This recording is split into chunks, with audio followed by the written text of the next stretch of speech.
নরনারী স্বরচিত কবিতা। নারীর পক্ষে কথা বললেই নারীবাদী, যে বলে সে পুরুষ হইলেও অপরাধী। শাস্ত্র অস্ত্র ছলে বলে কূটকৌশলে,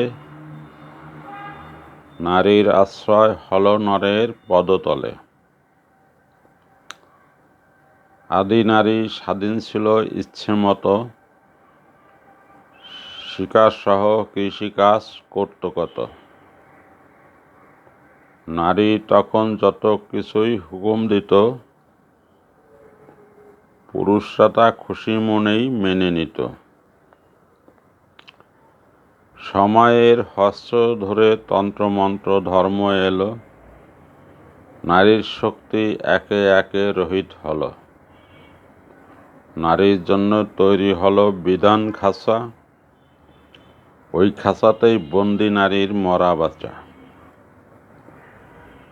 খেতে দিলে খেতে পাবে নইলে নয়,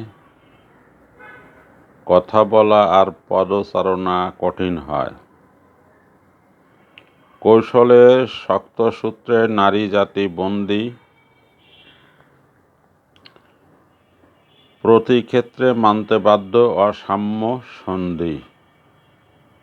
সেদিন কিন্তু খুব দূরে নয় আর ভবে, বিশ্বটা রক্ষা পেতে নারীর অধীন হবে।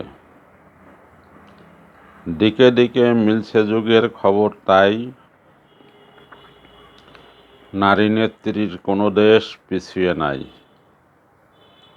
আসলে নরনারী কেউ কারো শত্রু নয়, অবিদ্যার চর্চাতেই কুরুক্ষেত্র সৃষ্টি হয়।